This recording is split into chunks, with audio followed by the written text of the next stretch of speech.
Okay, I would now like to present our Chief Researcher and CEO, and my father, Joe Marone. Thank you, Joe. I don't need this. All right, thanks. What do you think, my son Joey? Yeah. Thank you. You know, I want to get him doing as much work. He's right out of college, and I want to get him doing as much work with us as possible in the first year while he still knows everything, right? Last night we had this slight debate, family debate, and it was who's going to open for who, right? So next year it'll be you, right, Joe? Yeah, good. So, you know, we have my mom, Dorothy Ertl, my brother Bob, my cousin Richard, my life partner Karen here, and we actually have a few customers, so that's exciting, and looking forward to working with you today. You know, going into 2019, it's going to be a very challenging year, and the dialogue is going to be about what are you going to do next year to penetrate new markets and win more sales. That's the focus all morning, but it should be your focus from now until 1/1/2019, right? Get the right marketing and sales integration in place. Have your folks talking about the business case. We'll get into all that. But before I get started, I'm going to show you a video, and it's going to be 3 or 4 minutes long. When I come back up after the video, I'm going to ask you a simple question. Who's the culprit? I want you to see this video and tell us who you think the culprit is in this video. What does the marketing team even do all day? Why doesn't sales act on the leads we just passed them? I see you're on our website, and I was, I honestly don't know if we're hiring right now. Ask the sales team why they can't sell. Leads. Just a bunch of kids that signed up for the free iPad. Can't talk now, working on the slide deck. Our solution is revolutionary. Remember, no award is too little or beneath us. Remember, everything everywhere is networking. Hey, morning, Chris. How many new leads? Well, we have 72 new Twitter followers. A hot lead doesn't need a lead scoring. Who cares if they open an email with a killer subject line? Killer subject line. I know he's the assistant manager to the assistant manager, but he has a lot of influence. We need to be the Google, not the Bing. We are the market leaders.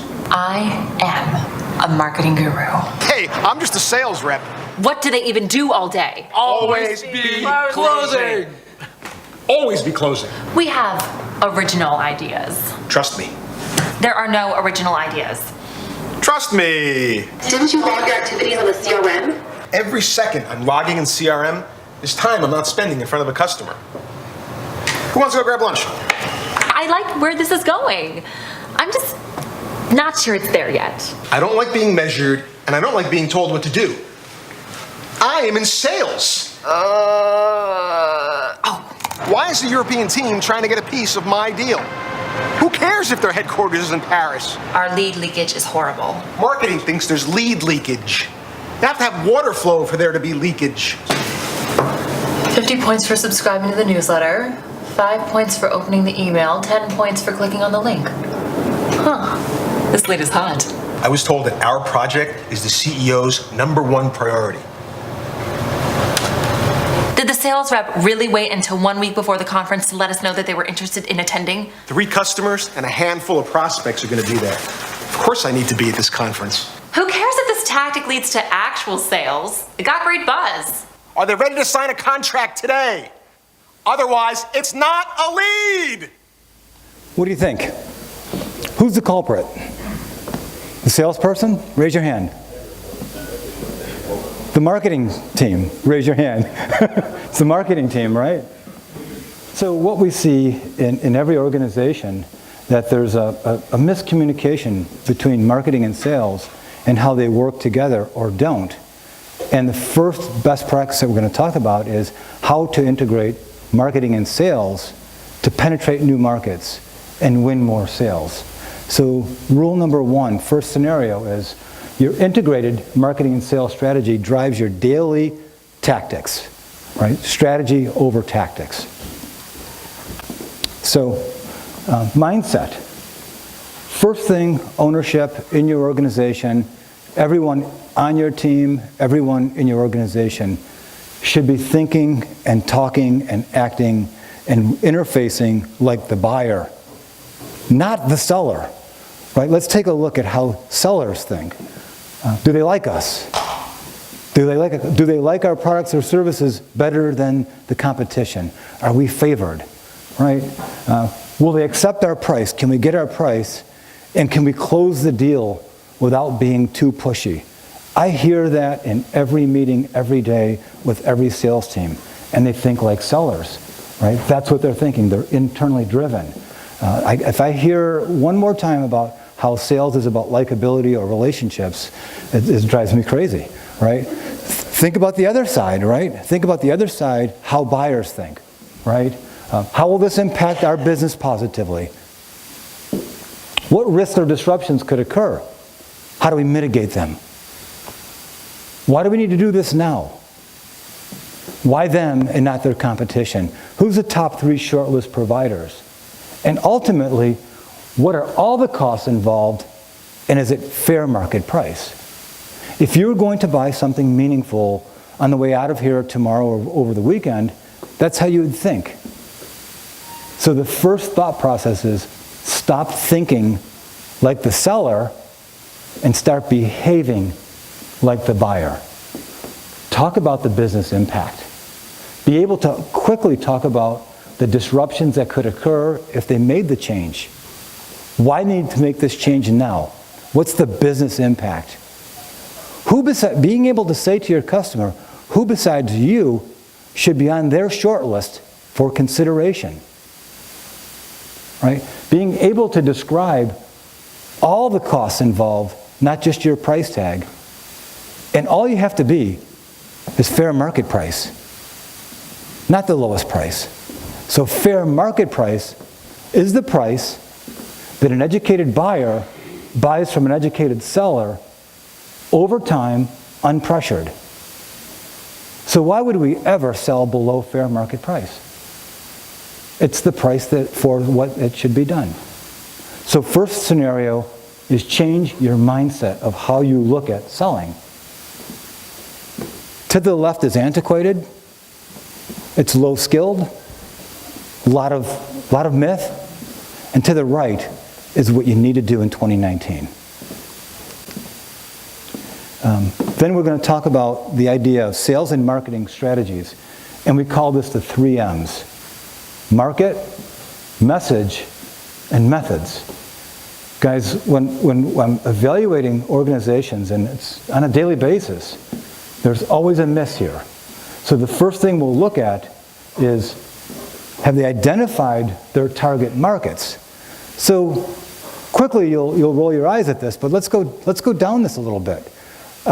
Do we understand who our target market is, what industries, size of those industries, and most important, the titles of the key decision makers, the business, user, and financial level decision makers.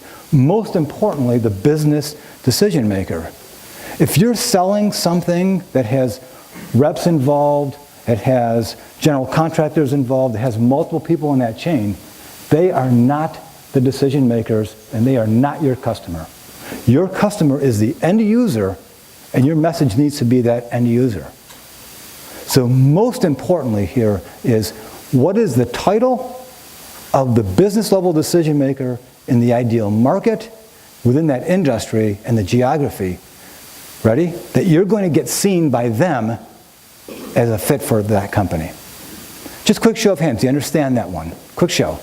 Okay, the next piece is the message, and that is the message, your message describes the positive business impact that your targeted decision makers receive when working with you. This is where all goes wrong, and this is where we have to be. Your opening message, your website, the first 5 seconds of what your sales and marketing team talk about has to be about the impact, the business level impact of what you're doing to that customer, not about you. The most important scenario here, and we have to get this right into 2019, is that we're able to open up a conversation to describe the ideal state that that business organization, that business leader gets to when they work with you. So when we open up our conversations, World Leaders, we say we work with CEOs of technology companies, helping them penetrate new markets and win more sales, helping them win more sales. We don't talk about my skills, our book, our team, how great we are. We talk about how great the customer needs to be. So take this note quickly. My message needs to be 100% focused on the customer's competitive advantage, not mine. That's where we have to open a conversation. And then from there, we have to have a defendable articulation of why you are uniquely qualified to be considered a top 3 provider. That's secondary. Every sale has to have 2 sales in it. One is we have to sell the customer on why they need to make a change. And the second is they have to change for us. Well, we commonly try to integrate both of those into one message, and we call that a value proposition, which is dead in the water. The value proposition is how great we are. It only addresses you, the secondary issue. It needs to address the customer first. Our conversation has to focus first on how we impact their business, then why they should buy from us in that first 5 seconds to 1 minute. And then the last piece are the methods, right? The fact that you've implemented methods for consistently generating real leads, right? We saw in that video, what is a lead? You know, is it an impression, right? Is it someone that hit your website? Is it a sale? Is it a customer? Joe Kreslik and I did a short video on what is a lead, right? A lead is when a decision maker reacts to a campaign about something they needed to buy right now. Everything else is everything else. So the focus is how are we generating leads between marketing and sales? This slide pulls it all together. So this is the true integration that we need to get to as an organization in how we integrate marketing and sales. So I'm going to walk through this, and then I'm going to ask Joe to come up with me to describe his view. I'm sales, he's marketing, and we'll take it from there. So I'll just start and we'll take you through the clock. So look at in the center, the Rationalize prospecting database. This is where you're, as the CEO or the leader of your organization, is taking responsibility for staking your claim. You're putting into a database of real clients, right? Clients that are within your targeted geography, industry and need and decision maker titles, all influencers and current customers. The best way to control your salesperson from talking to the wrong customers is to quarantine them to a good rationalized database. From there, at 12 o'clock is your effective positioning message, as we described. The message about the end result for the customer. Now, once you've got a clear database knowing who you're marketing and selling to, and you understand your messaging, what it needs to be, creating Google search engine optimization best practices, the right SEO words, how to get optimized becomes a much simpler concept, because your marketing partner knows who you're going after and what the message needs to be. That simplifies SEO, pay-per-click, everything gets better. From there, hang a simple chat function on your website so that anytime someone comes to you, they can easily interface with your subject matter experts, right? They can talk live to you. The conversion of chat functions are incredible, right? You need to get there. The second piece, or at 3 o'clock, is using web monitoring tools. Lead Finder, Visual Visitor. These are tools that allow, when someone hits your website, it gives you their URL. It identifies who that person is. That enables your sales and marketing team to respond back to them, calling them, thanking them, sending email back to them, thanking them for visiting the site. Did you get what you're looking for? It allows you to use the website as your landing net for understanding. From there, there's a traditional blogging, and we'll be talking about that, but not blogging about your company, blogging about what their organization needs to do, the trends, the market indicators, where they need to be. When you get comments on that blog, when you get thumbs up, you're able to convert. Your sales or marketing person can simply thank them for their comment and say something like, boy, I'd love to get together, learn more about your business. We're able to use our whole marketing and sales integration to gain more customers. From there are networking events. I see networking events where the sales team or the marketing team is going to the wrong event, talking to the wrong people with the wrong message. So when you look at networking events, you're going to follow the center of the hub and only go to events where your key clients are, and also you're going to use the message that the corporation uses. So when you're meeting someone at a marketing event and you ask them, what do you do for work? And they tell you about all the things that they do, and they ask you back, you can say, I work with proactive-minded CEOs to helping them penetrate new markets and win more sales. And when they say that's interesting, you can simply say, why? Why is that interesting? Would you like to get together? So getting to the right networking event with the right message, these are simple wins. From there is teaching events, trade shows, seminars, events like we're having today, where you're a subject matter expert teaching your client base how to improve their business. You're the experts talking, you're inviting people there, and you're teaching, converting, and working with them. From there, we're using simple corporate communications, newsletters, outbound ideas, tips, ideas, videos.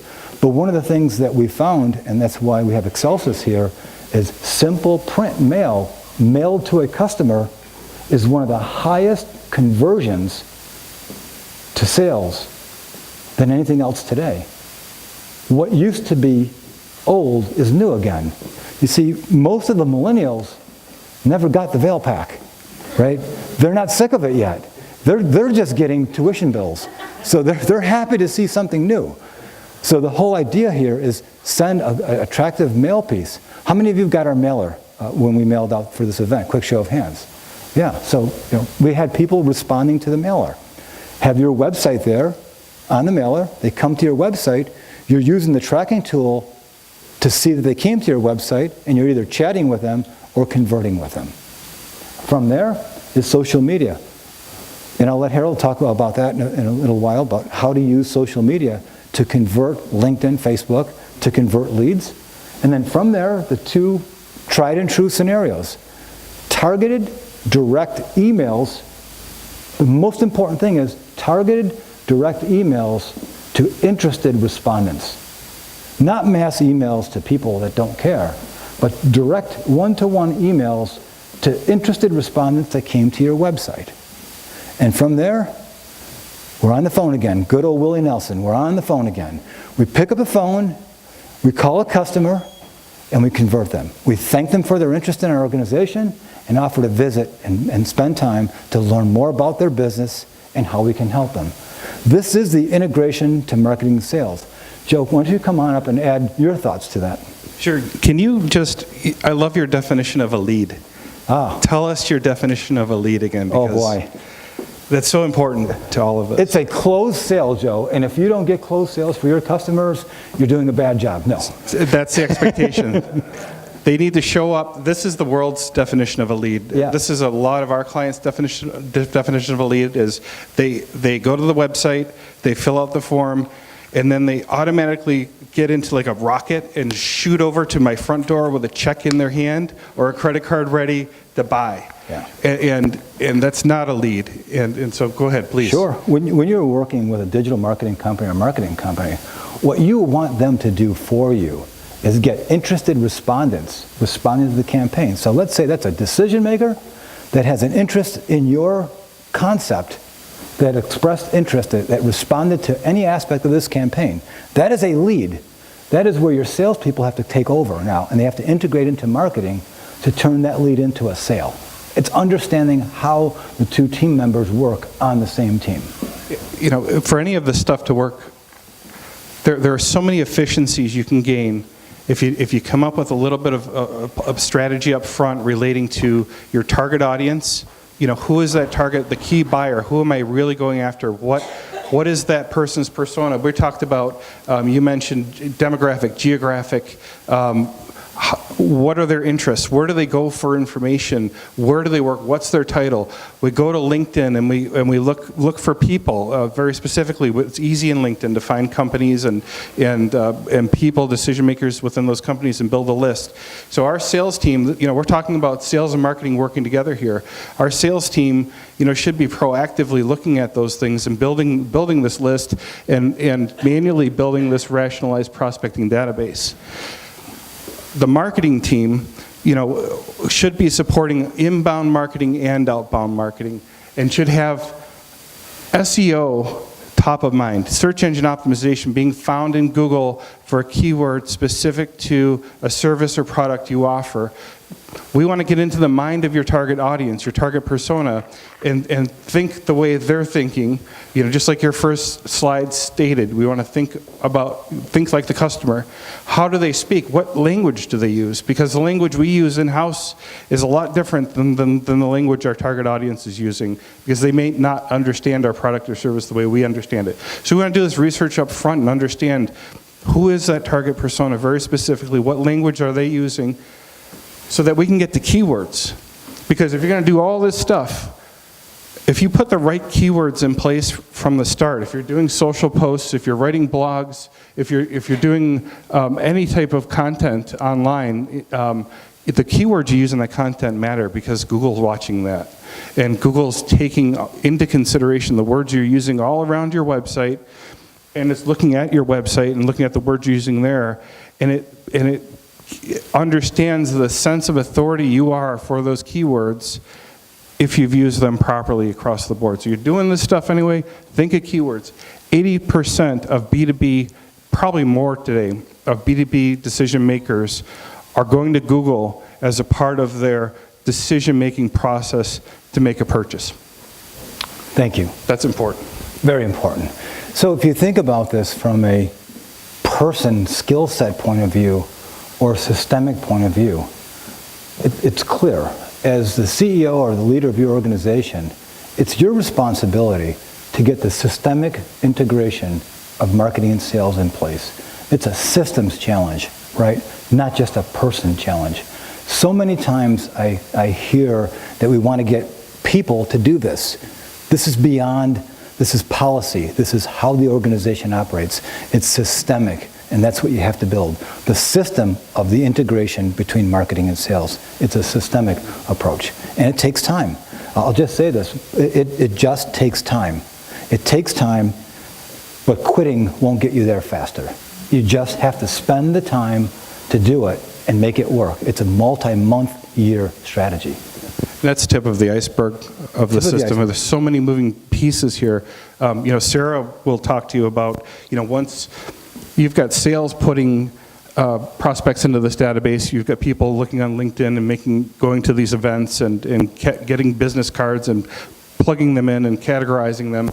You've got your agency bringing inbound leads to this database.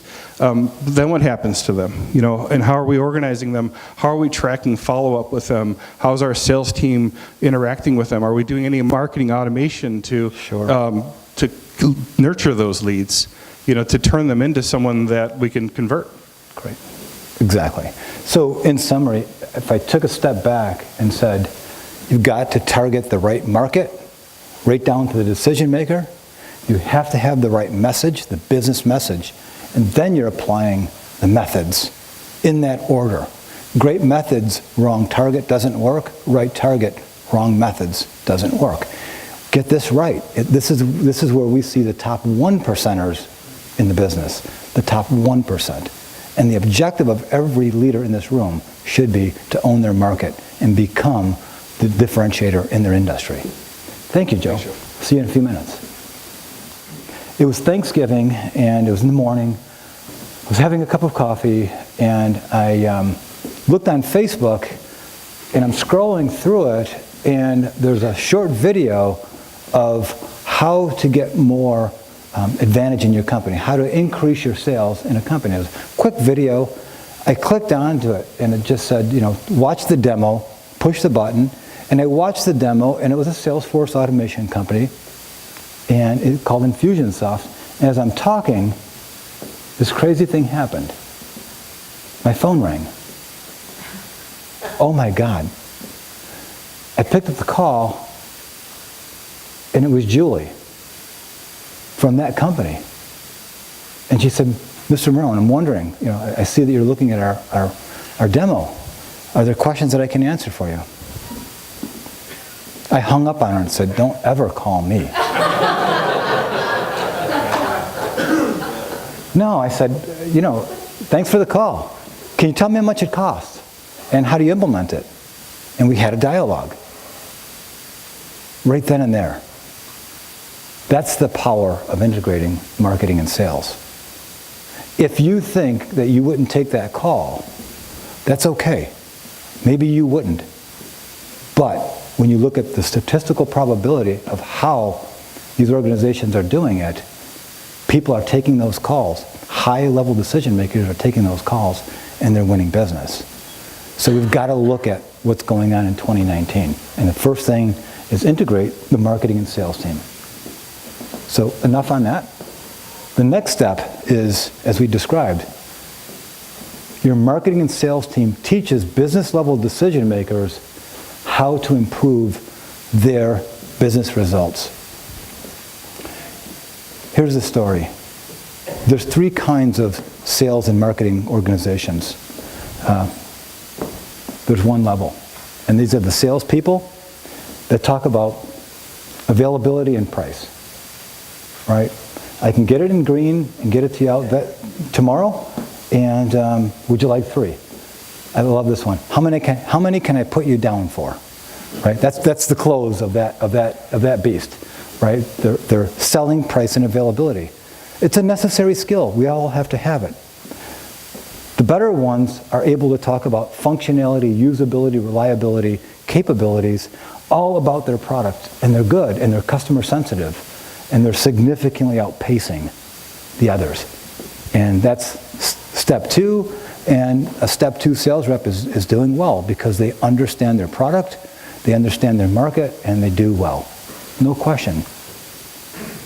But, and this is a big but, there's a level above that eats their lunch. It takes their customers away, that just walks all over them. And that's the subject matter expert. That's the sales rep that your sales reps don't even think exist.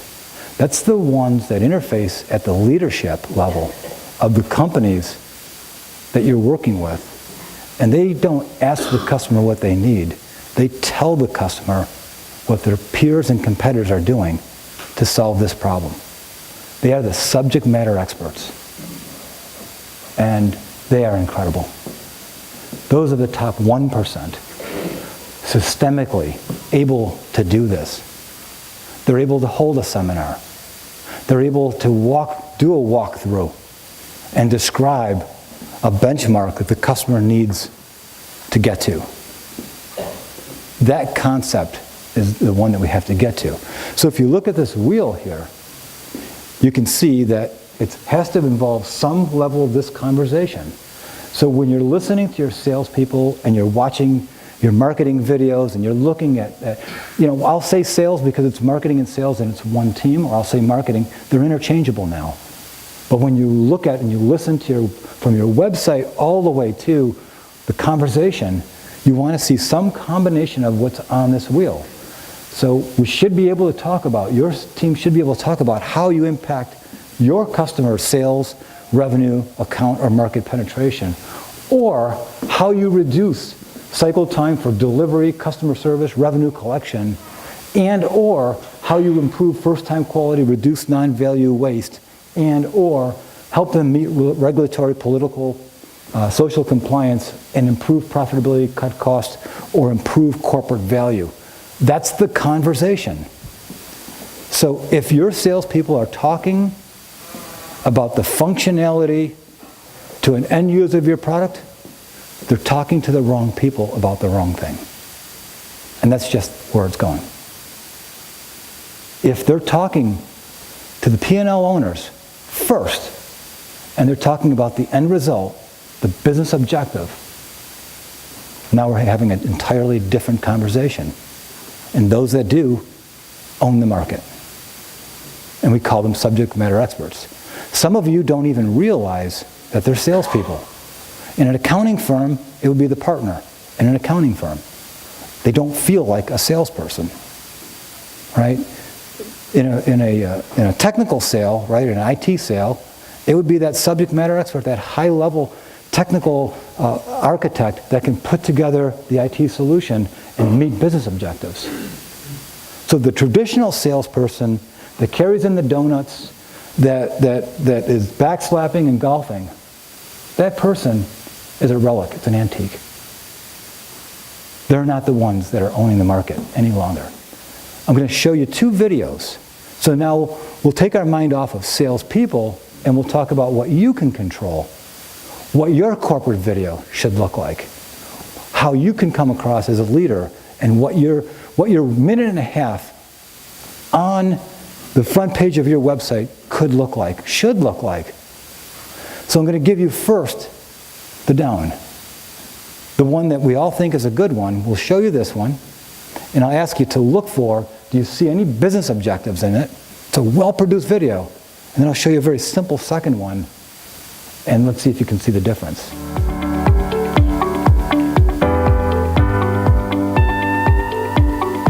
My name is Todd Blanton. I'm the CEO of Comet USA. I've been in the dental industry for approximately 30 years. Certainly have seen a lot of changes taking place in our profession, but remain very excited about the future.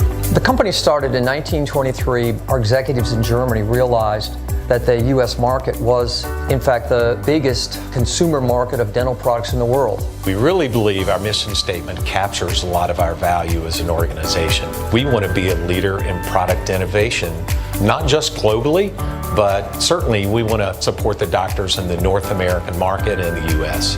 And lastly, we want to associate with the most respected clinicians in our market.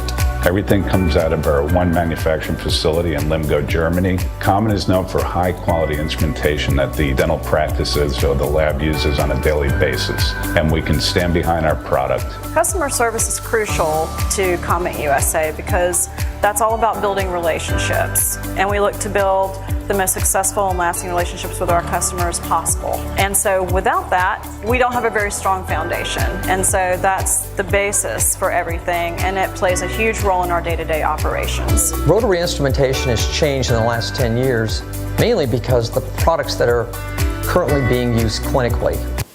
So, nice video. Beautiful background music, right? Spent a lot of time and money in that thing. It's nice. It's a corporate overview. And do you know what the company does? Who can tell me what the company does?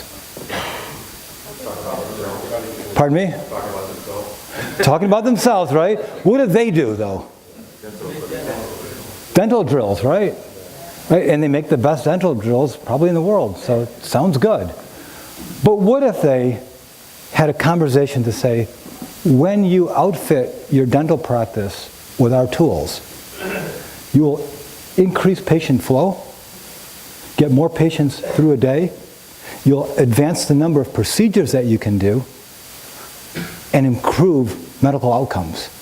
Now we're talking about a business objective that a dental decision maker, an office owner, practice owner would want to be involved in. They would want to use better tools to improve the quality of their services, higher reimbursement, more procedures done, more money, more patient flow, safer, better outcomes. That's where the conversation should have been. And that's the miss. Do you see that? Show of hands. Yeah, so don't make any more of these videos, please. I'm tired of seeing them. Come on, So now I'll show you one where, anyone here shy about getting in front of a camera? Other than me? Here's one where you don't even have to get in front of the camera, right? You can just show some video. So let's take a look at this video and see what you think.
They've got a lot of balls in the air. They've got big. Right? So when you think about that, simple video, but it's all about the business outcome. Very, very straightforward. McKinsey is the most powerful consulting firm in the world. Right? They have, the joke was that if God wanted to restructure the world, they'd go to McKinsey. Right? McKinsey is McKinsey. Right? Every Fortune 1000 company has some level of McKinsey consultant in there. And this is what they build, right? They don't talk about that. They simply talk about the end result. So the most important thing is simplify that message. Make it redundant. Make sure that it's on your website, on your brochures. Oh, let's say for Karen Laniak, it's on your signage in the front of your store, so people will come in. It's when they walk in, they see it on your roof, on your doormats, on your wall coverings, in your point of sale. All the signage that they see is about how they can do better. That objective, or if you're selling B2B, it's on your website. It's first thing that comes out of your customers, your salespeople's mouths. It's the assessment that your sales team will do for the customer. It's the walkthrough of what they'll be looking for. If they're looking for how they can help, they'll do some type of an evaluation. It's everything. It's the integrated piece of how you do business. It's what you do. You no longer print labels, right? You promote products. You get products, food and beverage products bought. You get them off the shelf. You meet every holiday schedule. You enable a customer to exploit the 155 different holidays and changing their food and beverage product to outpace their competitors. Not how great your labels look or how well they stay on. Right? It's everyone in the room here for it. If you're in the optics and you're building lenses, and that's for a military maneuver, then you're enabling that piece of military artillery to better defend our troops, not the power of the lens. You're talking about the end result only. So I'll give you a mathematical equation. See if you can figure it out. When I say your message has to be 100% focused on the customer's competitive advantage, what percentage of room did I leave for you to talk about yourselves? Anyone got that answer? That level of commitment to the message. Got number 2 now, right? So number 1, integrate marketing and sales. Number 2, understand that you're talking about the business result. Number 3 is propose and close instead of quote and hope. So in general, when you're trying to close a deal, know and procedurally plan for 3 things in this order. Ready? Money, or let's say urgency, we're not ready. Money and competition. Those 3 things are going to happen. So let's say that you provide a quote. And in that quote, there's a description of your products and services and the pricing terms and conditions. And let's say you get to a negotiation. What's the only thing that can be negotiated on these 2 lines? Sure. So you could either say yes or no, we can work through it, and that's the quote, and usually that quote is sent, emailed. And then we have these elaborate processes which are horrible called quote follow-up. And that is send the quote and chase it. And we call that quote and hope. And that is a procedural problem. It's not a skill problem. It's not the fault of the salesperson. It's a broken system. Right? We want to move towards propose and close. Just quickly, can I just ask that you just take a look at your calendars for next week. Just take a quick look, please. See, that's how easy it is to get an appointment with a decision maker to review your proposal. If you just ask, can we look at your calendar and can I get 15 minutes? Because I want to walk you through our proposal. That wasn't a great skill that I just demonstrated. It was a procedure. It was a systemic approach. So let's take a look at this proposal, right? It starts off with the client's business objectives. And this particular client wants to make an improvement, right, in something that they're doing. We're describing the business objective that they're trying to improve. Let's say we're selling materials handling systems for improving manufacturing and warehouse automation systems, right? All the kind of automation that moves product through. And we could be talking, if we were providing a product description, that could be an automated conveyor, that could be a crane, that could be some level of parts that get done. And we can tell them that they're the best in the world or the second best in the world and everybody loves them and they're all 100% uptime and we'll give you a great deal if you buy before Christmas. Or we can talk about the business objective of increasing throughput and revenue while reducing operational and labor cost. You see the difference? Right? You're selling the end result. To that operations manager in that manufacturing plant, you're increasing the throughput for them so they can drive more revenue, and you're reducing operational and labor costs and employee safety. That's the business objective. From there, you're walking them through the alternate strategies that you learned and you worked with them. One is doing nothing. Okay, you don't have to do this, but let's talk about the ramifications if you did. A second scenario would be you can do this internally with some assistance, or can't you? Because your internal team has the ability to do it. The third scenario would be, who are the top 3 shortlist providers? And if they don't know who they are, you tell them. You can simply say, listen, we are experts in doing this, and go to ABC Company and talk to Jim, and go to CVS Company and talk to Mike. Between the 3 of us, we'll get the job done. That's your best shortlist. That's who you should be talking to. See, that's the difference between a subject matter expert, an industry expert, and a greedy salesperson, an insecure salesperson. We'll tell the customer where to go and what to look at, because they're only going to do that before we get out of the parking lot, and they're going to go into Google and find it anyhow. They're going to take the tour. Let's give them the guided tour. So let's describe who else is qualified, because we know when we get later in our proposal, we'll talk about why we're uniquely qualified. So we'll give them the short list.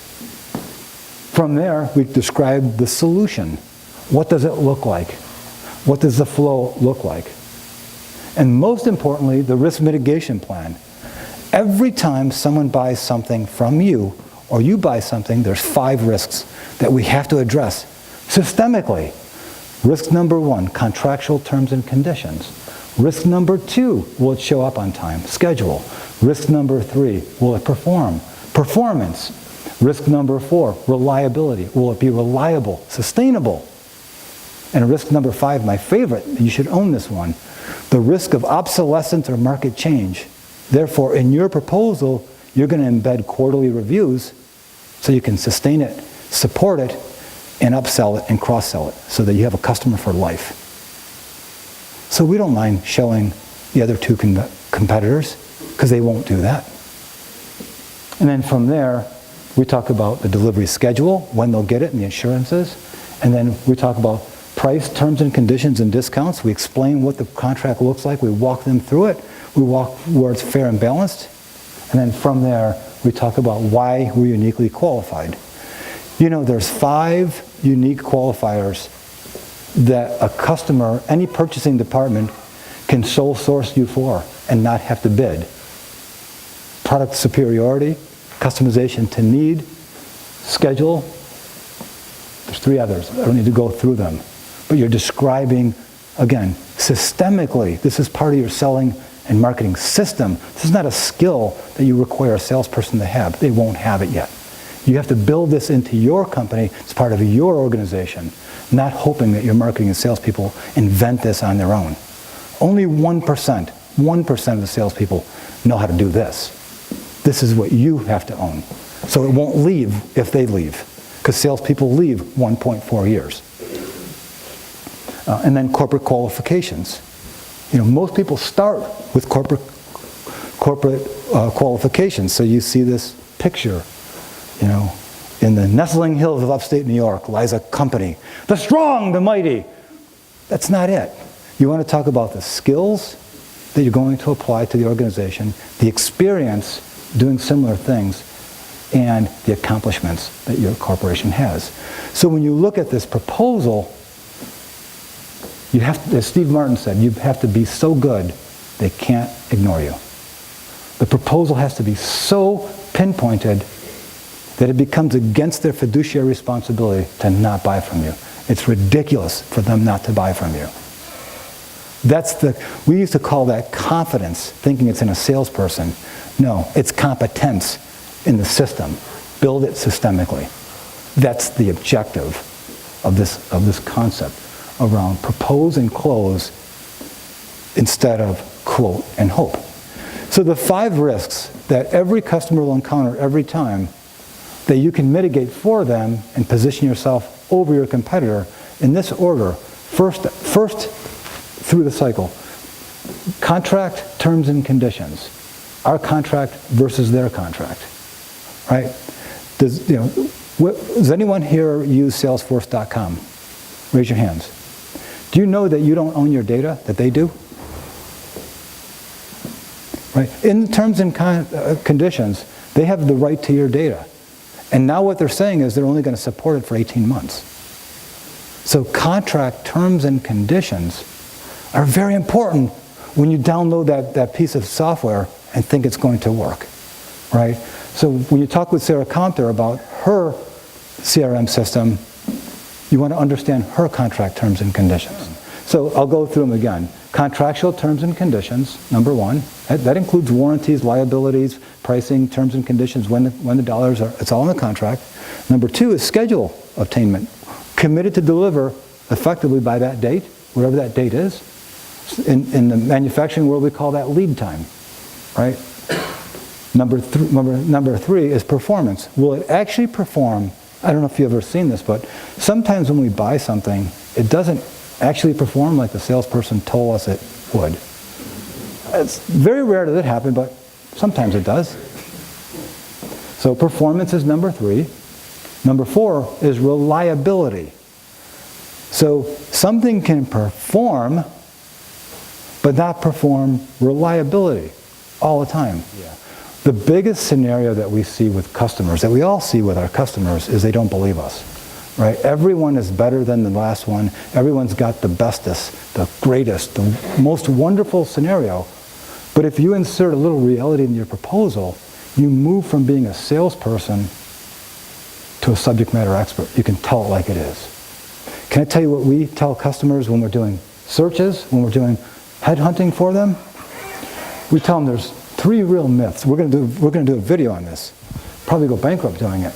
We're going to tell them 3 myths. This is what we say. The first myth is that we're not going to find you a superhero, a superstar, Superman, Superwoman, a saber-toothed tiger, a cold calling machine. All these things that people call salespeople, right? What's that person that we saw? What kind of a prospector is he? That video that we saw? He's a competent or a seasoned prospector. A true, yeah, that's right. All the other fake prospectors, he was a true prospector. That's right. So we first tell the customer, that person doesn't exist. And if you think I'm incorrect, name 5 of them that sell to you today. Name 5 of them in your whole life that you can say, here's 5 of them that I like. So myth number 1, we're going to get a competent person that's in your industry, that's working for your competitor, that can do the job if the system's in place. Scenario number 1. So we tell them the truth. Number 2, we tell them recruiters can't place anyone. Forget it. We can't place them. See, they have to come and work for you. And you, as the employer, have to tell them why they should leave their organization and come and work for you. Why? That has to be coming from you, not us. You have to sell the job. They can talk to us. We can find them. We can headhunt them. Karen can talk a hungry dog off of a meat wagon. She can put them in front of you. But you have to make that happen. Number 2. Number 3, I love this one, the warranty. Will you warranty that they'll stay? Sure, if I can come to work with them, if I can hang out with them and see how it works, I can warranty them. Once they come and work for you, we can't warranty that. So when we talk to recruiters, other recruiters, they hate what we say. But when we talk to real business leaders that understand the business, it's gone around and around with this thing, they understand that we've been there a few times. We're talking reality. It's a realistic give and take partnership. It's going to work over time. And that's the objective. Does that make sense? That's how you sell on risk, not hide from it, right? Smart customers have an embedded bullshit detector. And we don't want to trigger that, right? We want to make sure they understand that. Let's go to number 4. This could go the whole time. Account management. Your focus is on total lifetime value of an account, not just the initial sale, right? So what happens, first off, all of your dollars and time and effort and your margin is spent on getting the customer. It's the hardest scenario. Sometimes your payback doesn't come out of that deal. What are we doing to manage the lifetime value of a customer? How do we make sure that, I love the idea of when we catch that fish, let's not throw it back. Let's put it in our goldfish bowl, right? And keep that fish and care and feed it and grow it and make it our fish, not someone else's, right? How do we manage that account day to day to ensure that it grows? Do we turn it over to customer support? Do we keep the hunter salesperson in there that's looking for the next deal on the account, and maybe he or she is a little more preoccupied in hunting and may not look to expand the account, or worse, spends too much time with the account and doesn't hunt? What is our strategy for growing that account? Usually it's never thought about. Unless you're Apple, right? Microsoft. Look at how they keep you involved, right? How they upgrade you, move you through. You can't leave them. How are you embedding account management into your account? That's the objective. Very, very important. So we look at this and we see 3 scenarios, right? Scenario 1 is close the sale. Most struggling salespeople, they want to get it closed, right? Always be closing, right? The ABCs, always be closing. Can I get the deal? Did I get the RFP? Can we close the deal? Can it happen? They live and die by that. If they don't make it happen, they're out the door. It doesn't work for them. They have to get the sale. So their focus is on getting the sale. And that's understandable. The next level is customer satisfaction. There's standards that we think about when we manage to a customer. One is, do they not complain, right? And we say if they're not complaining, let's not call them, right? If they're not complaining, they're not mad, let's not open up Pandora's box. We didn't deliver that 2.3.4 upgrade like we should have, and they didn't call. So it's all cool. It's good. No problem. But will they take a call from your competitor? Right? Will that happen?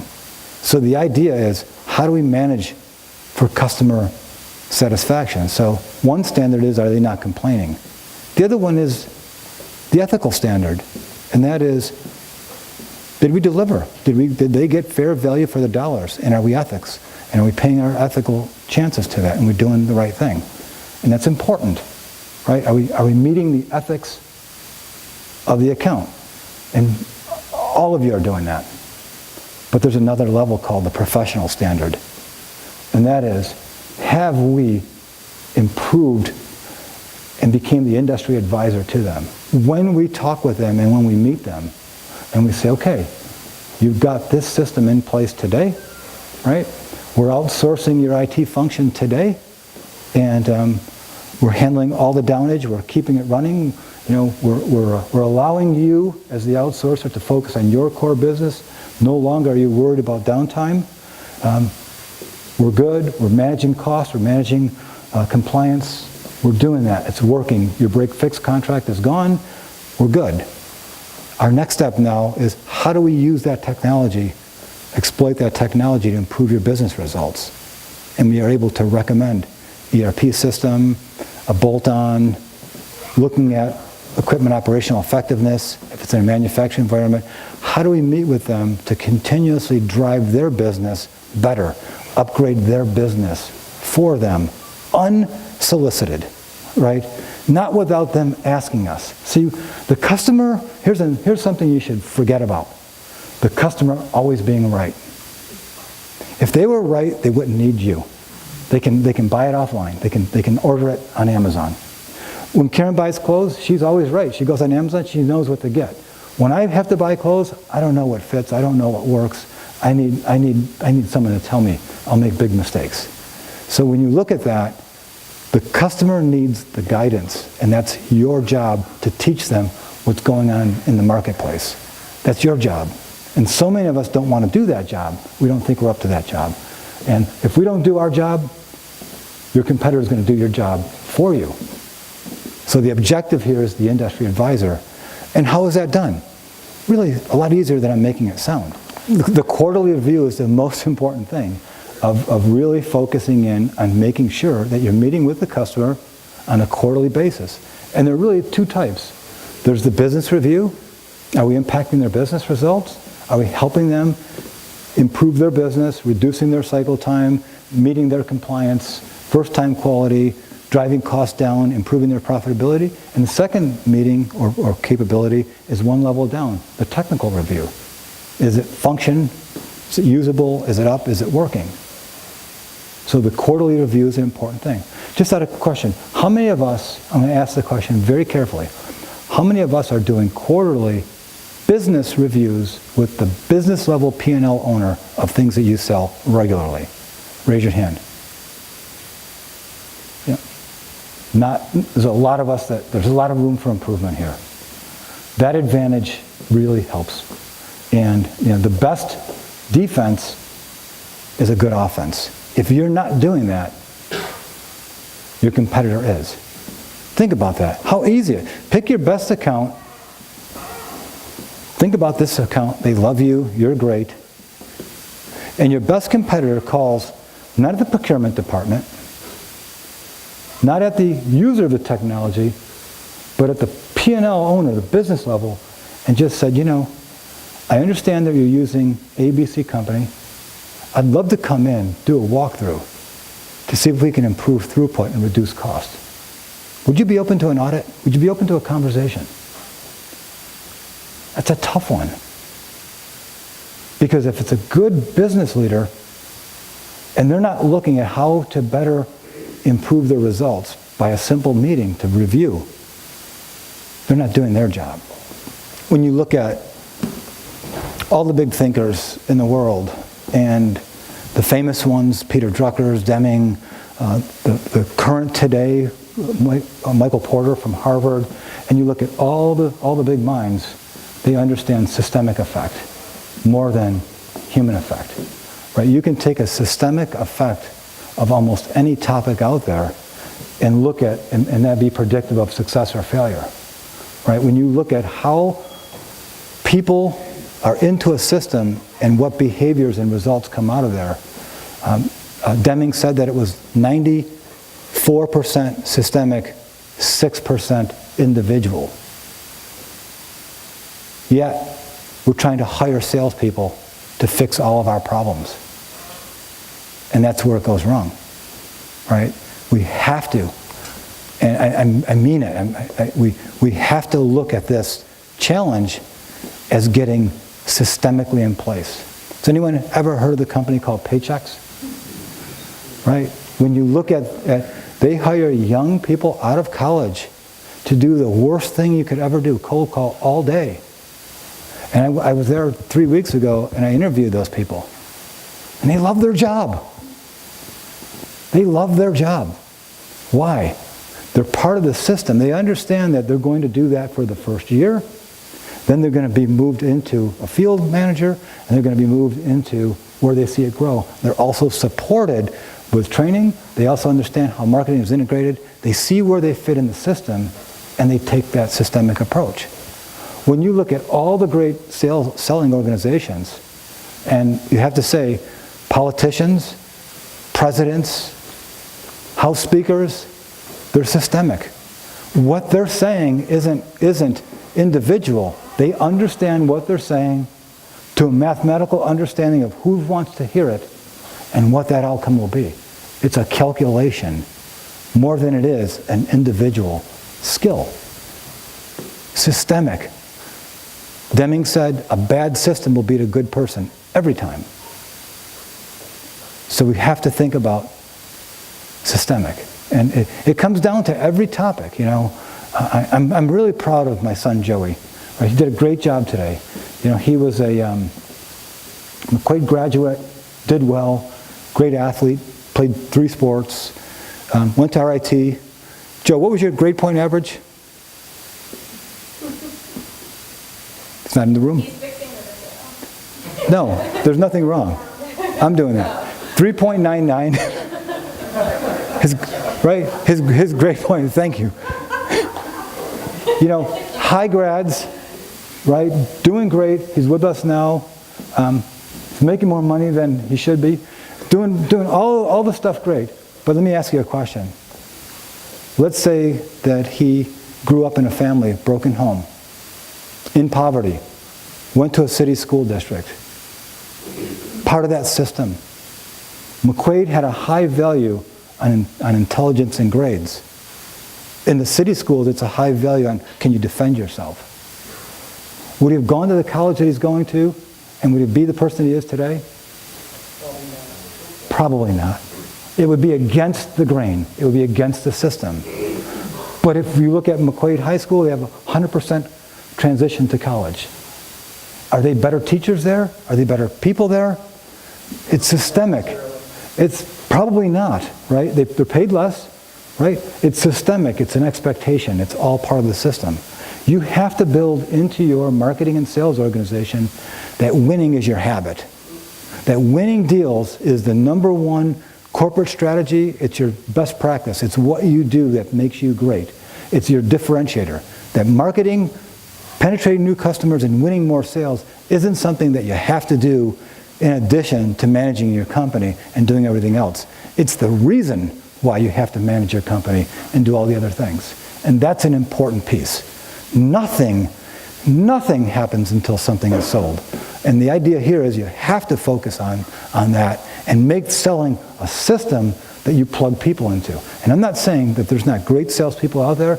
We're going to talk about that in a minute. You absolutely have to have the right people on board and the wrong people off the bus. And we'll talk about that in a minute. But that's after you have the systems in place, not before. Who here has hired that one salesperson that changed the whole company and rocked the world? Who's done that yet? Gee, I must be in the wrong crowd. That's what I'm talking about. It doesn't work that way. We evaluate salespeople, we look at the skills and how great they are and how great they're not. The amount of the difference between a pretty good one and a great one isn't enough when you don't have system dominance, when you don't have it. But you still have to have them. Does this make sense?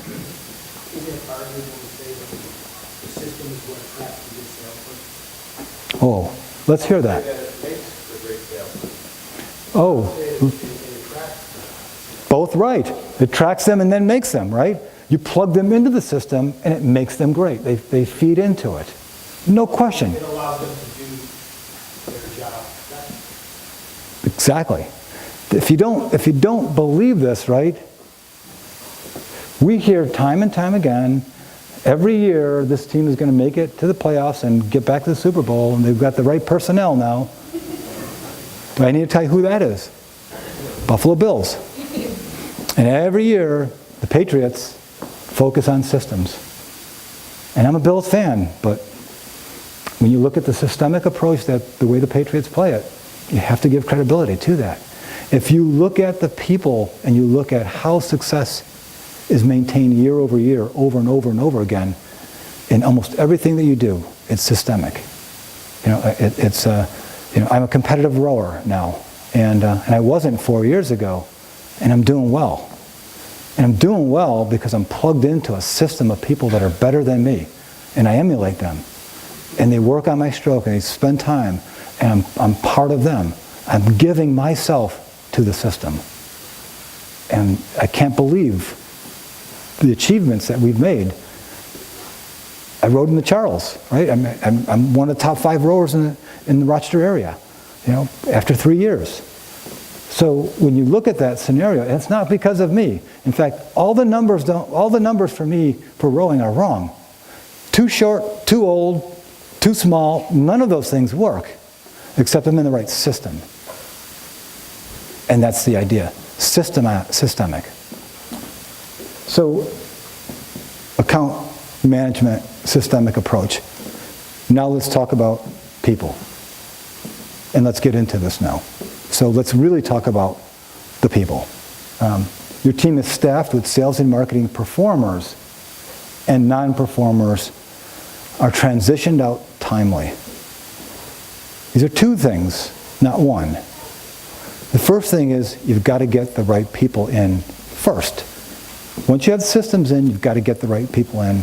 They will drive strategy, they will drive initiatives, get them in to work into your system, but you've got to have that talent pool. And it's not just because they're so great and they can make everything happen. It's that they have discipline, they focus and work within the system, and they have a need to succeed. And that's what you look at. When you really look at competent people, you look at the grit factor that they have.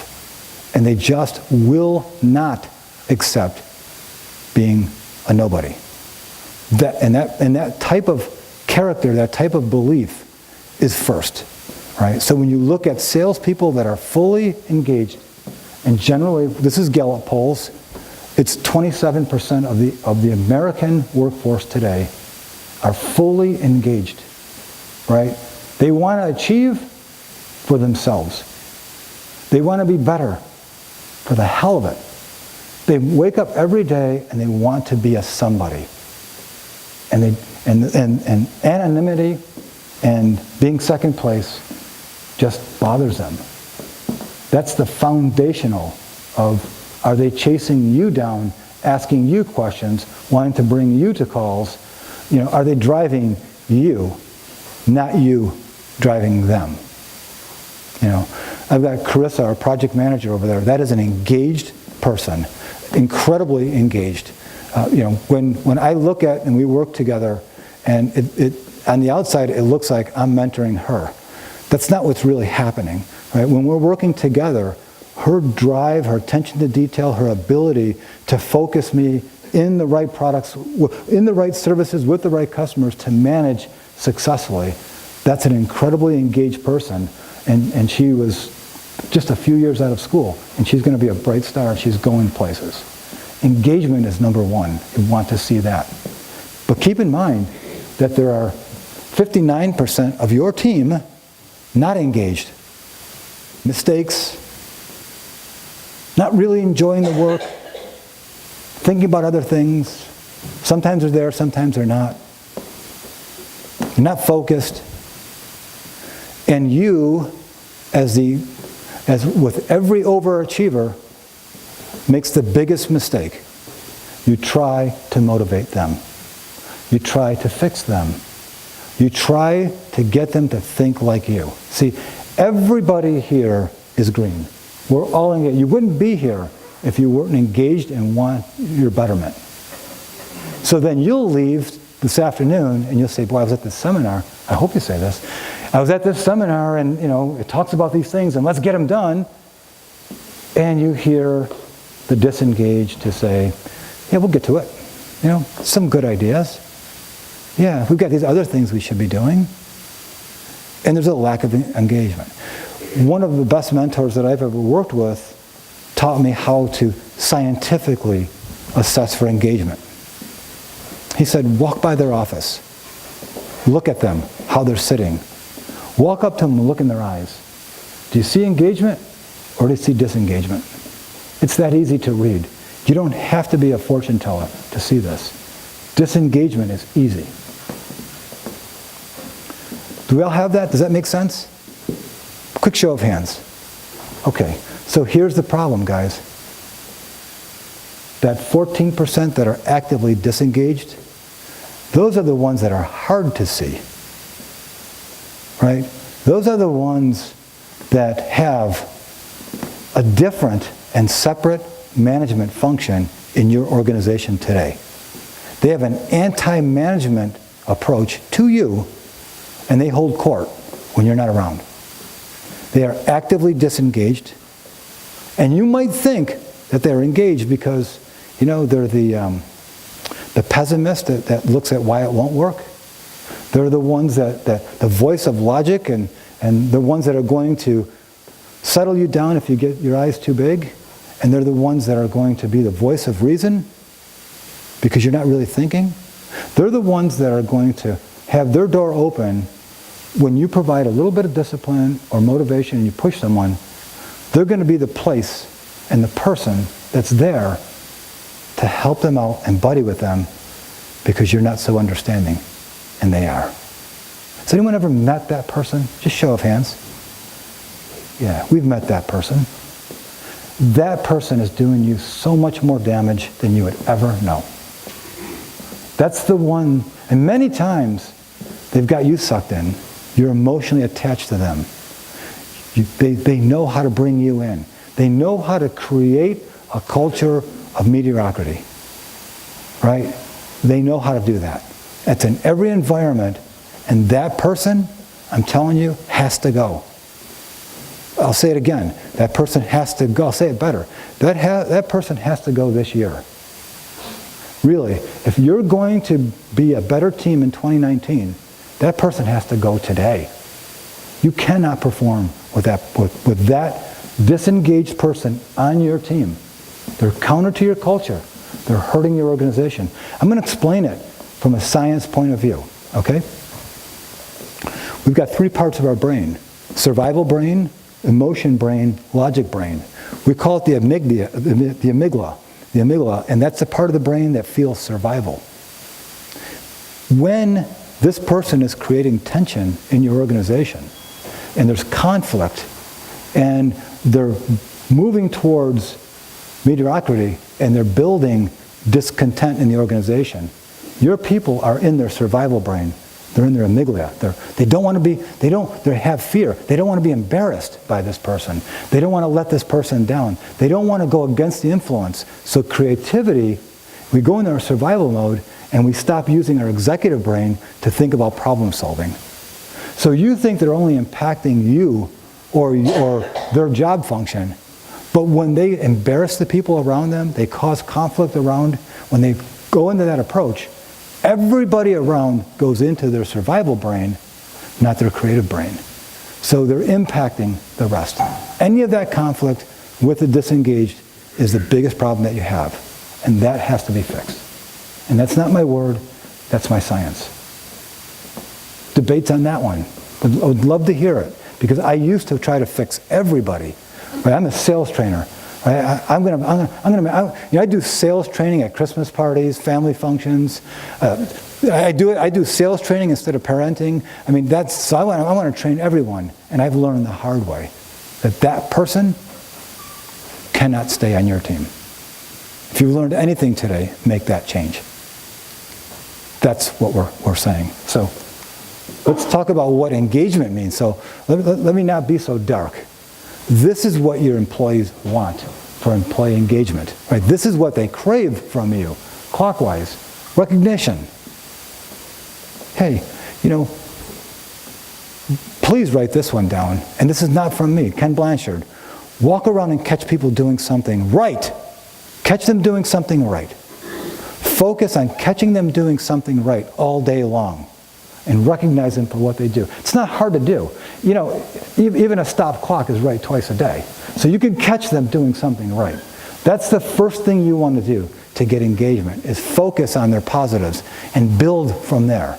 So catch them doing something right and recognize them. The most important thing you can recognize them for, even if they're not winning, is recognize them for bravery. True bravery. True bravery is what people do for fun that terrifies the rest of us. Anything sales requires true bravery. They have to have fun doing it, and it terrifies the rest of us. Reward and recognize bravery. If they made the extra call, they asked the extra question. Yesterday I'm working on closing a piece of business. We got bad news. The end user customer said, we're not going to do this. Your price is too high. I have a relationship at the executive level outside. I sent an email. Person's in a different city. I said, I'm disappointed to hear that we're not going to do business. Can we get together and discuss terms, conditions?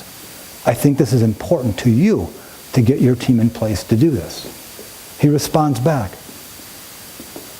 It's not a decision I made. It's at the controller level. I respond back. Can I reach out? Do you mind if I talk with them?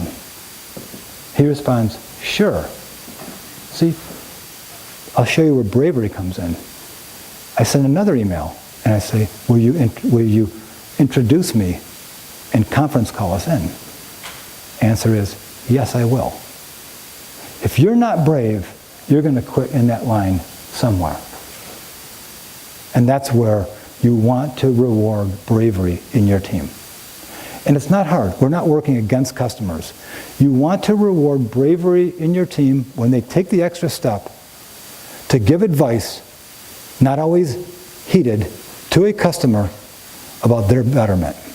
When your sales team can say to a customer, listen, I understand from your view that this doesn't make sense or that you don't want to do this. And at the end of the day, it's your company, your choice, but that is not what I recommend. That's not what your peers are doing. That's not what your contemporaries are doing. That's not what your competitors are doing. My position is and will be that you need to make this change. And if you make it, we'll help you. And if you don't, I'll touch back with you quarterly. Remember the quarterly review. We never lose a customer. We go back quarterly. So let them make a bad decision this quarter. We touch back with them and say, okay, how did that work? Oh, I'm so sorry. Let's get together. Because you know and you stay steadfast. That requires bravery. The customer isn't right. You have to be. Does that make sense, folks? Sure. So reward bravery. Be clear. Let these people understand what their job is. I had that problem in my office. I had 2 or 3 different people doing the same job because I didn't create clarity and role clarity. So when you've got highly motivated, good people wanting to do their job, and you don't point them in the right direction, and they conflict with each other, whose fault is that? Mine or theirs? Mine. We didn't create clarity, so they understood their roles. Create clarity. What's their responsibility? What's their authority, responsibility? But also, who must they engage with? Who's their internal customer? Role clarity. Number 3, relationship. They want to understand what their relationship is with owner level. You see, I'm a baby boomer, and my influences were baby boomers that were older than me, the great generation, my cousins, my uncles, my brother Bob, and we learned that being a good person, a good soldier was being a good follower. So, 50,000 men lost their lives because they said, take this hill in Vietnam, and no one asked why, right? When you can say, as the owner or the leader in your organization, and you can break down the walls, and everyone's equal, and they have a relationship with you, and they have an opinion, and their opinion is worth just as much as anyone else's, then there is a relationship they have with management. And they can call you and they can talk to you.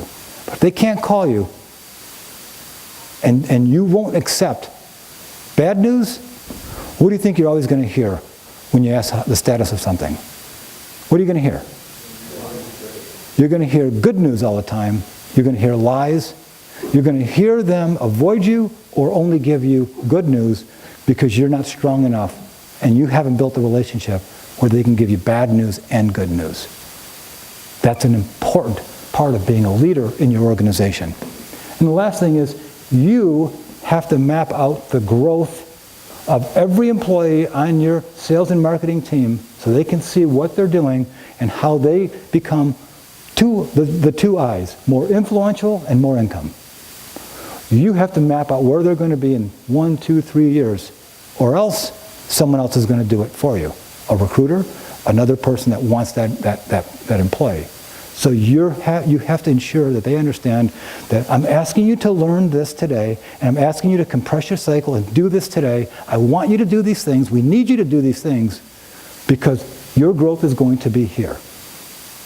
We need you to work on our recruiting team because not just because we have a hole there, we see a talent in you. We want to develop you as our next generation recruiter so that you can advance and understand what your market rate is in there. And let them know the picture. We have any millennials in here? Raise your hand. Agree or disagree? Right. Have to do that. No hierarchy in your business. Millennials don't want it. And by the way, they can hit the highway, you can let them go, but I'll give you a few statistics, right? We only have 1.3 million B2B salespeople out there, 900,000 unfilled positions, right? And the average skill set of them, 74% of them only have 21% of the skills required. You're not going to just fire them and hire another one. Make them work. Make it work with them. The last piece, and I'll just show you a video, and in less than 10 minutes we're going to go into Q&A with our partners. So we're going to get Harold, Joe, and Sarah up here to talk about marketing systems, digital marketing, CRM systems, LinkedIn, all the pieces, Excel system, sorry Karen, signage, important of print. We'll get into that in a minute, but I just want to close on this last piece, and that is patience has its limits. Take it too far and it's cowardice. At some point you have to ask yourself, at what point is it cowardice that you don't make the changes in your organization?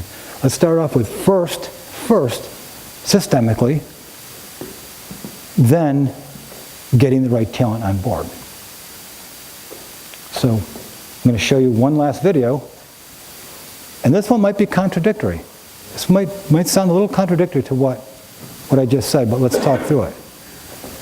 The best executives we've studied always think first about who, and then about what. It's not about just getting a great team. It's not about finding talent. It's not about getting great people. No. The key word is first. First get right people. First get the people on the bus.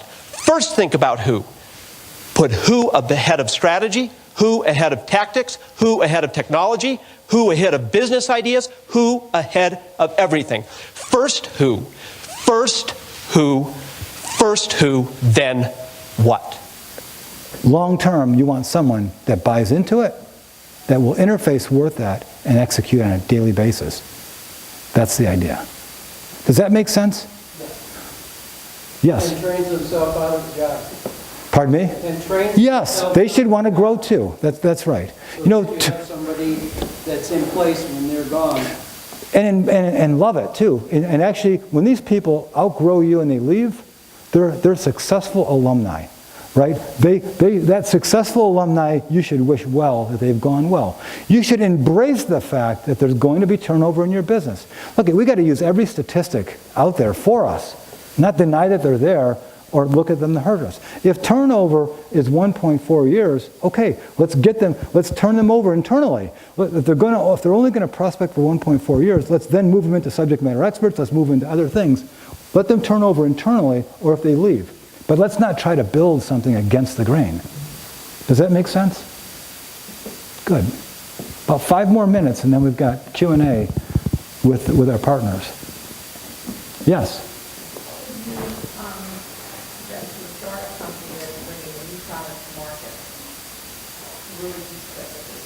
Love that question. First off, you have to answer the question of, is there a market for what we're doing? Number one, show me, is there a market?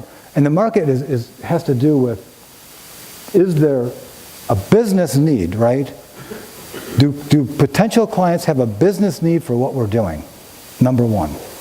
Number two, how can we build something that the top 3 to 5 competitors, that we can be a top 3 to 5 competitors?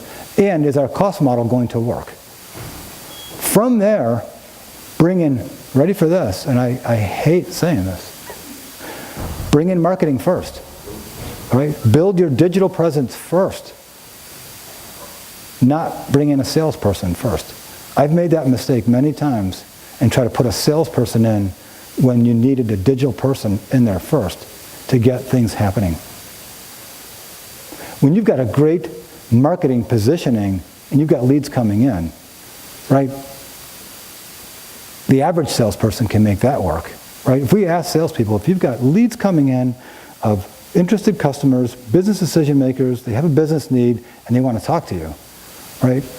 That's a salesperson's dream. An average person will do that.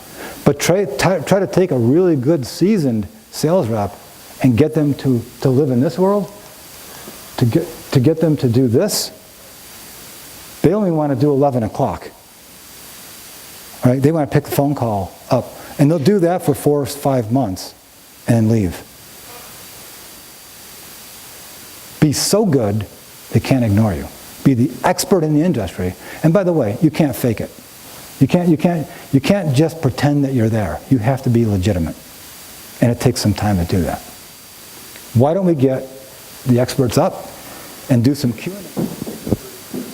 So I had an idea.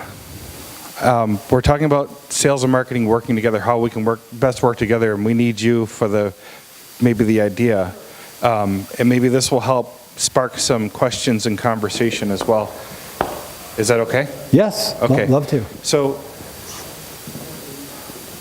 for Sarah, with representing the CRM, maybe let's paint a picture of how we work together. Like so when we have marketing, we have sales, we have CRM, we have print, and we have LinkedIn. So we have a social platform. So we've got our sales team, Joe, who, is saying, hey, marketing, where are my leads? I don't have any leads. I need my leads. Marketing it, Joe, why aren't you performing? Well, marketing's not providing the leads, just like the video we just watched. And so Joe goes to LinkedIn and starts doing some research and building a list of prospects, and it's going into Sarah's bucket, into the CRM. Now Sarah has lots of things happening because she's got the marketing department who's kicking it into gear now because Joe's complaining that the marketing's not doing leads. So now marketing's got ads on social, ads in Google. We're doing great SEO work. We're showing up for keywords to the target persona, and those are starting to fill Sarah's bucket. Lack of a better term, bucket. It works. So what happens next? What happens next? So now Joe's going to LinkedIn, and he's getting good names, and he's maybe found an industry list, and he's plugging those in. Marketing is sending you, people who are Am I using LinkedIn Navigator? LinkedIn Navigator, Which ties directly to Dynamics 365. So we're categorizing. We're building this list of prospects. Maybe they're not all leads yet because we haven't had contact with all of them. But now there's a term called ABM. It's account-based marketing, and to me, you have to use your imagination a little bit to visualize this, and maybe as a team we can help with that. Sure. So we've got this bucket that's being filled with people. An easy way, and this can happen in all kinds of different frameworks, and typically if you look at it, maybe a 3-month cycle is a good framework to draw the picture, where the first month, sales, your job is fill this bucket with leads. Marketing is doing the same. We're creating content. to speak to these leads. So we're creating an email blast, and we're creating a series of emails that with Sarah's CRM we can create some marketing automation so that as leads go into this bucket, they're getting nurtured, we're speaking to them, but it's not costing the sales team time and energy to do that. And we're also monitoring those people. We're also working with print to create a letter, a mailing, maybe a postcard, and then maybe even a handwritten in an envelope addressed letter. So that month 2, you're sending the print material out. Sarah's CRM is tracking that went out and who it went to. You and I are working on conversation because next month you're going to start to make phone calls. But during the course of this month, marketing is going to be working through LinkedIn as well and buying ads and putting your message and this exact sales message in front of that list. So maybe of the list of 1,000 prospects Sarah has in her bucket right now, we decided this month we're going to go after 40 of them. And so we write 40 letters. We have a digital campaign going after 40 of those people. LinkedIn, they're seeing that messaging on a regular basis, so we're doing some branding. Yeah, I was just going to jump in. The picture that Joe's really painting here is that we've got all of these different marketing and sales tactics occurring at the same time. Everything in the lead generation organization that Joe pointed out earlier. The reality is we want to understand how all of those are tying together. We want to be able to watch the lead and hopefully the customer's journey along that path, right? And so, I often talk about the black box of sales and marketing. You pour all this time and energy and resources into this dark black box, right? And you hope, right, that you're going to end up with new revenue on the other side. And what this systematic approach, and I think systematic is a great word because it is systematic in the sense of what Joe was talking about earlier, but it's also using a system to track all of those pieces and parts. Automating it. Automating the system. And to give you the data you need to know what's working and what's not working. It's to be able to say, hey, print's expensive.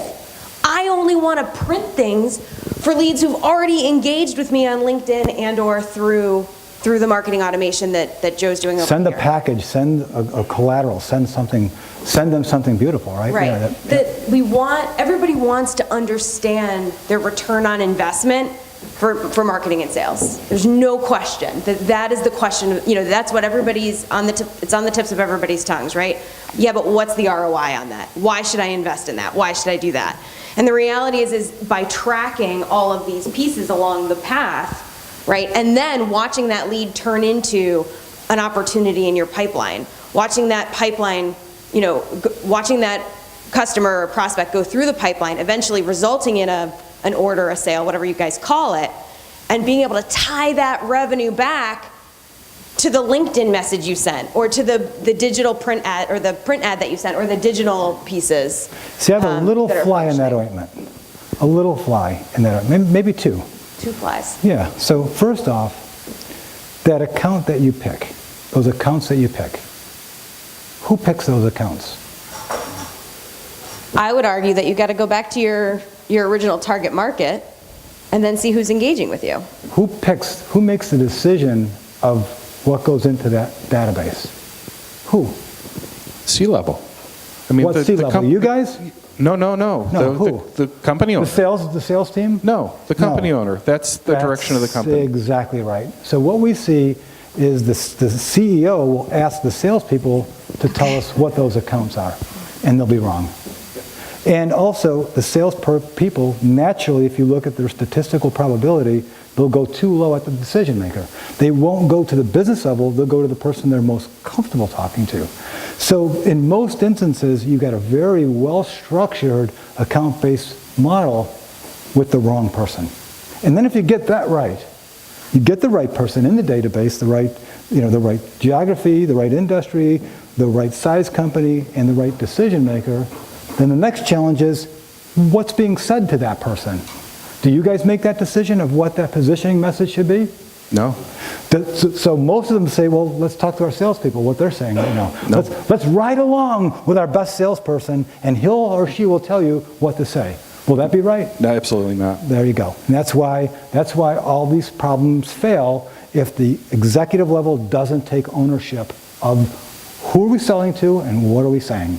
Right. A good marketing support team can help build out the message and can help direct that to that audience, the target audience. That's their job, is to execute. That's right. And See, they're asking you guys to be an expert in their business. You're going to be with them for a certain period of time, but most CEOs and owners understand their business so well. If you take them through the concept of what is your ideal customer, and I love to ask that question of what does your ideal customer look like? What's the best thing we should sell them? What do they respond to? How should we be talking to them? Only the owner knows that. And Sergio back there really gave us that idea of what's the proverb about the farmer's eye? The farmer's eye keeps the cattle fat. Yeah, the owner, the leader of the organization understands what needs to be said, and then you guys build that out. And the change here, the problem this is solving is goes back to what you've been saying since I've met you, is cold calling is problematic, and if not dead. I mean, I'll go as far as to say cold calling is a problem. It's a waste. There's a high failure rate. When we introduce ABM, typically it's a 30 to 40% increase in probability that you're going to get through to that person and complete a sale. So to be a nit on this thing, what's a cold call? Is a cold call a call to someone that showed some interest in one of your campaigns? Is that a cold call? No. No, right? We call that a warm call. I call that a call, right? And we should make 25 or 30 of those calls of people that you know are real customers that have an interest. And no salesperson around that's good has a problem making those calls. That's right. Right. So there's a scenario there of thinking that salespeople don't want to call. No, they don't want to call out of the phone book. Right. There's no phone book anymore, by the way. That's right. But you have a process here that's. So I just want to say, I'm the printer, and print is not dead. Okay, Not so at we all. need all of this. Okay, we need the marketing, we need the CRM, we need the LinkedIn. We use all of those.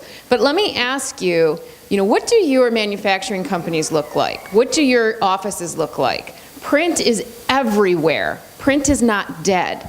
Okay, when your employees walk into your location, is it a visually pleasing experience? Is your brand, is your messaging there for your employees? Can you bring clients in and they see a beautiful wall graphic that is something that your staff did together? Can you bring candidates in to interview? Can you bring people in? I've been in a lot of companies, and a lot of the bigger companies are spending money on their campuses. What does Carfax campus look like? What does Under Armour look like? Okay, it's not just the brochure, it's when I look at the visual here, corporate communication, teaching, roundtables, webinars, seminars, how are you getting your brand into the eyes of other people? Yes, it's mailing, of course, and it's all the internet, yes, but it's also, it's everywhere. Digital is not replacing print. When you order things on Amazon, does it come in a plain brown box?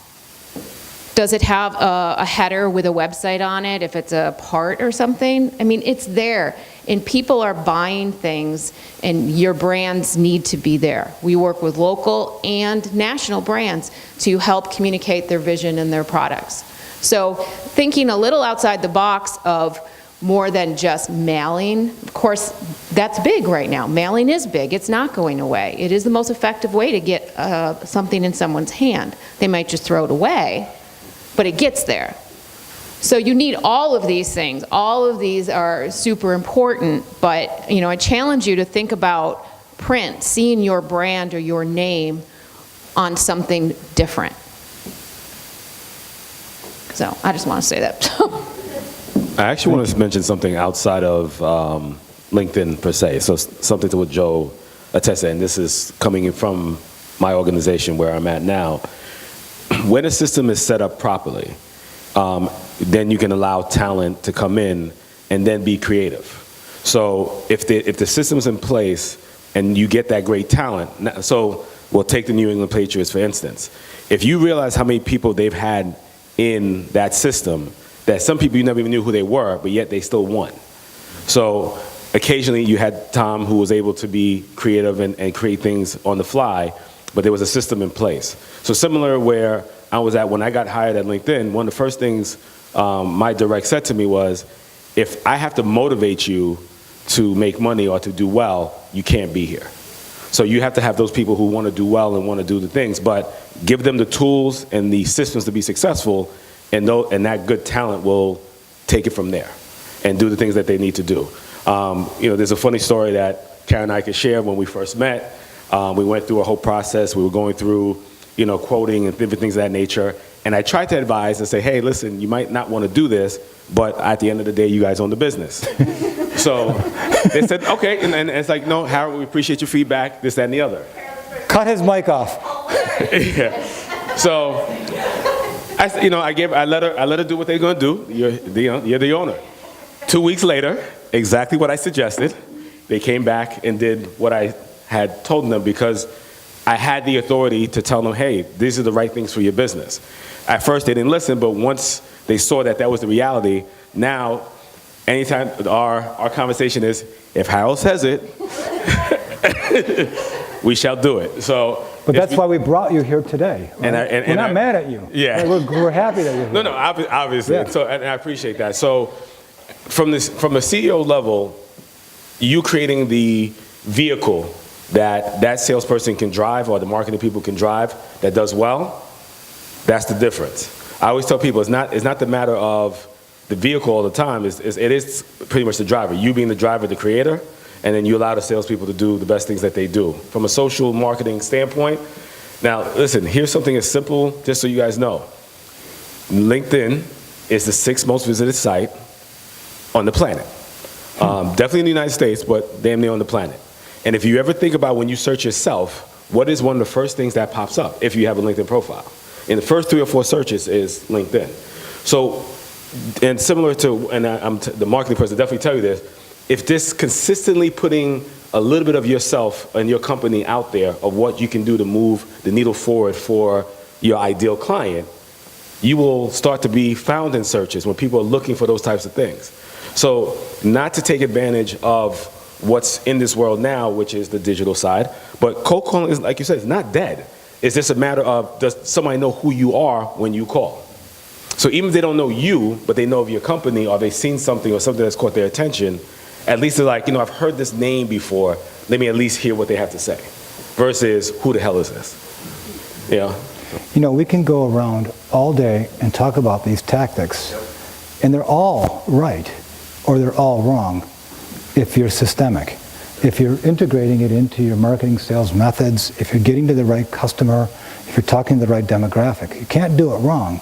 The bottom line is, when we think that we're going to, talk to Harold and take out a LinkedIn ad one time and write that ad and hope that that's going to give us our grandeur, or we're going to send out a mail piece and say, geez, direct mail is dead, it didn't work, and we're sending to the wrong address, we're sending to the wrong decision maker, we're doing it one time, it's not integrated with anything else, or put Joe in there and he's going to put you on first page of Google, which Google isn't even on the first page of Google, right? So that scenario, or a CRM system that's great. We can automate all these things through a CRM system. If we're talking to the wrong people with the wrong message, all it does is create more and more frustration. So the systemic piece that we're talking about here is the integration right at the top there of pulling those things through. And that, to me, is the message that we're having here, is that when you've got that, all these folks can help you. When you don't, they can't, and you'll doubt them. And it's not about them. It's about you as the owner of your organization getting your marketing and sales strategy together and evaluating that. We can do that. We have a methodology for doing that. It's simple. It's not expensive. It's not, it's not a long management study. It's done in days. But that's got to be done in 2019.